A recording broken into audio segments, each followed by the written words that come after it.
오늘의 큐티 말씀은 요한복음 20장 19절부터 31절입니다. 제목, 너희에게 평강이 있을지어다. 먼저 앞뒤 문맥을 살펴보겠습니다. 안식 후 첫날 예수님께서 부활하셨습니다. 무덤은 비어있고 예수님은 마리에게 나타나셨습니다. 같은 날 저녁에 제자들이 함께 모여있는데 유대인들이 두려워서 문을 꼭 잠그고 떨리는 마음이 가득하였습니다. 이때 예수님께서 나타나셔서 너희에게 평강이 있을지어다 라고 하셨습니다. 이 말씀이야말로 진정한 평강, 샬롬입니다. 그리고 제자들에게 성령을 받으라고 말씀하십니다. 부활하신 예수님께서 막달라 마리아와 제자들에게 나타나셨습니다. 그러나 제자들 가운데 도마는 그 자리에 없었습니다. 예수님의 부활을 직접 보고 만져야만 믿겠다는 도마에게 예수님은 나타나셔서 보지 않고 믿는 사람이 복 있다고 말씀하십니다. 30절부터 31절에서는 첫 번째 결론에 이르는데 이 책이 기록한 이유를 말하고 있습니다. 예수 그리스도를 믿는 모든 사람에게 생명을 얻게 하기 위해서입니다. 문단을 나눠보겠습니다. 19절부터 23절은 친히 찾아오신 예수님, 24절부터 31절은 의심 많은 도마. 19절에 보면 이날 곧 안식 후 첫날 저녁에 제자들은 유대인들이 무서워서 문을 모두 꼭 잠갔습니다. 그때 예수님께서 오셔서 그들에게 서서 너에게 평강이 있을지어다 라고 인사말을 하십니다. 누가복음에 보면 엠마오로 가는 두 제자에게 예수님께서 함께 하셔서 말씀을 풀어주셨습니다. 예수님이신 것을 알아보았지만 예수님은 보이지 않으셨습니다. 그래서 이 제자들은 일어나 예루살렘으로 갔는데 11명의 제자들과 그들과 함께한 사람들에게 이 이야기를 전해주었습니다. 제자들이 자신의 스승을 죽인 유대인들이 무서워서 문을 꼭 잠갔습니다. 이런 두려움과 절망 속에 예수님께서 찾아오셔서 직접 인사말을 하십니다. 너에게 평강이 있을지어다. 20절과 비교할 누가복음에 따르면 예수님께서 제자들에게 나타나셔서 손과 발을 보이시고 제자들에게 먹을 것을 구하셔서 구운 생선 한 토막을 드셨습니다. 20절은 이미 예수님께서 제자들에게 말씀하신 내용입니다. 요한복음 16장 22절에 보면 지금은 근심하나 내가 다시 너희를 보리니 너희 마음이 기쁠 것이요 너희 기쁨을 빼앗을 자가 없으리라. 곧 십자가의 죽으심을 앞두고 제자들에게 하신 말씀입니다. 손과 발에 있는 못자국은 예수님의 정체를 확인하는 데 큰 도움을 주었습니다. 단순히 확인 작업을 넘어서 부활하신 주님을 만남으로 인해 더 큰 사명을 감당할 수 있는 용기와 확신까지 생겼습니다. 그러나 이들이 파송을 받아 복음을 전하기 위해서는 자신의 힘으로는 부족합니다. 성령의 도우심이 반드시 필요합니다. 그래서 예수님께서 제자들에게 성령을 받으라고 말씀하고 있습니다. 21절에 보면 예수님은 아버지께서 나를 세상에 보내신 것 같이 나도 그들을 세상에 보내었다고 요한복음 17장 18절에서 말씀하셨습니다. 예수님은 절망과 두려움 속에 빠진 제자들에게 평강을 주시는 동시에 파송을 하십니다. 바로 아버지께서 예수님을 보내신 것 같이 예수님도 제자들을 세상으로 보내신다는 것입니다. 예수님을 영접한 사람은 예수님을 보낸 분을 영접한 사람입니다. 하나님께서 여러분들에게도 귀한 사명을 허락하셨습니다. 우리도 제자들에게 귀한 사명을 가진 성도입니다. 그리스도인이라면 복음을 전해야 하고 예수님의 한계를 드러내야 합니다. 주님께서 주신 귀한 사명을 잊지 말기를 원합니다.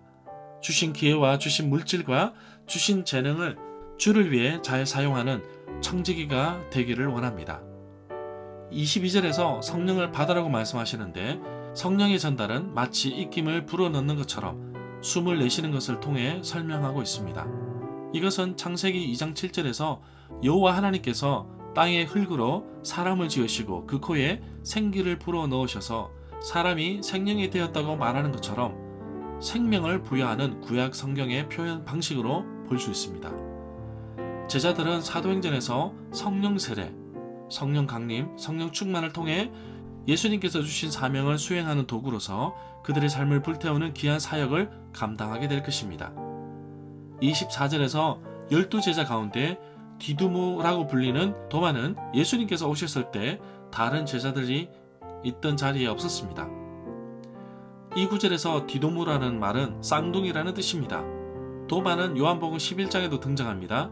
나사로가 죽었을 때 예수님께서 나사로에게 가자고 말씀하십니다. 이때 도마는 우리도 주와 함께 죽으러 가자며 다른 제자들에게 말하기도 하였습니다. 25절에서 두려움과 절망에 빠진 제자들에게 예수님은 나타나셔서 평강을 전하십니다. 직접 손과 옆구리를 보이셨습니다. 제자들이 예수님을 보고 기뻐하였습니다. 이때 도마는 그 자리에 없었습니다. 다른 제자들은 예수님의 부활하신 모습을 정확하게 보았습니다. 26절의 말씀은 19절 말씀과 유사합니다. 예수님은 문이 굳게 닫힌 상태에서도 제자들이 있는 집 방으로 들어오셨습니다. 27절에서 예수님은 의심 많은 도마에게 직접 손으로 만져보고 넣어볼 것을 말씀하십니다. 궁극적인 의도는 도마가 의심을 떨쳐버리고 믿음을 갖게 하는 데 있는 것입니다. 누가복음에 보면 예수님께서 도마에게 손과 발을 보이기 전에 어찌하여 두려워하며 어찌하여 마음에 의심하느냐, 내 손과 발을 보고 나인 줄 알라. 또 나를 만져보라. 영은 살과 뼈가 없으되 너희 보는 바와 같이 나는 있느니라고 말씀하십니다. 그리고 나서 도마에게 손과 발을 보이십니다. 누가복음에서는 도마의 고백은 나오지 않습니다. 28절에서 나의 주님이시요 나의 하나님이라고 도마가 말하였는데, 이 말은 이 책의 절정으로 예수님을 그를 믿는 모든 이의 주요 하나님으로 고백하는 기독교 신앙의 완벽한 표현이라고 할 수 있습니다. 30절에 표적이라는 말이 나오는데 요한복음 2장 11절에서도 언급되었습니다. 요한복음에서는 일반적으로 그러하듯이 여기에서 문자적으로 표적으로 된 것은 이적으로 번역할 수 있습니다. 이 용어 표적은 기적적인 행위로 주 목적이 예수님의 참 본성과 성교를 드러내기 위함을 강조한다고 할 수 있습니다. 30절부터 31절 단락은 이 책을 쓴 목적을 말하고 있습니다. 이 부분은 원래 책의 결론으로 쓰인 것이 분명하다고 볼 수 있습니다. 21장으로 나온 것은 아마 나중에 추가된 것 같다고 할 수 있습니다. 예수님의 표적은 그가 메시아이며 하나님의 아들임을 입증하였습니다. 31절에 요한복음을 기록한 목적이 나옵니다. 요한서신에서는 이처럼 책을 기록한 이유에 대해 설명하고 있습니다. 요한일서 5장 13절에서도 수신자에게 이것을 쓰는 것은 이라고 분명하게 밝히고 있습니다. 절마다 상세한 설명, 구절 해석, 핵심 내용과 중심 줄거리는 네이버 블로그에 올려져 있습니다. 내게 주시는 교훈입니다. 두려움과 절망에 빠진 마리아에게 그리고 제자들에게 진정한 평강으로 다가오신 예수님께서 오늘날 이 땅 가운데 진정한 평강의 왕으로 오시길 원합니다. 온 세계의 전쟁의 위협과 부정과 부조리로 얼룩진 이 나라 이 땅을 회복시켜 주시옵소서. 부활하신 주님께서 성령을 주시며 우리에게 귀한 사명을 주셨습니다. 그리스도인으로서 복음을 전하고 사람을 세우는 일에 우리가 삶을 들여야 할 것입니다. 성령의 도우심 속에서 우리에게 맡겨주신 전도와 제자화 사역을 여러분들은 어떻게 움직이시겠습니까?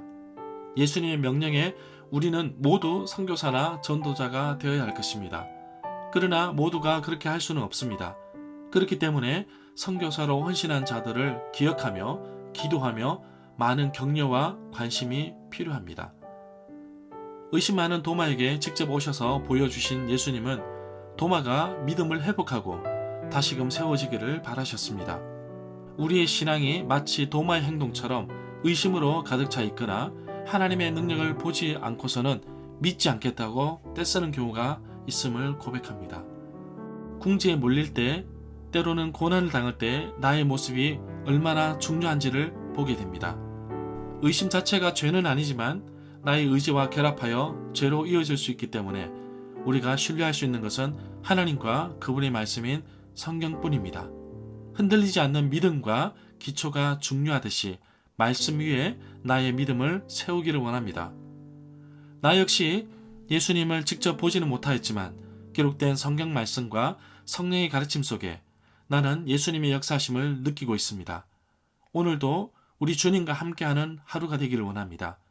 부활하신 주님과 동행하며 주님으로 인해 기쁨을 누리는 하루가 되기를 간절히 소망합니다.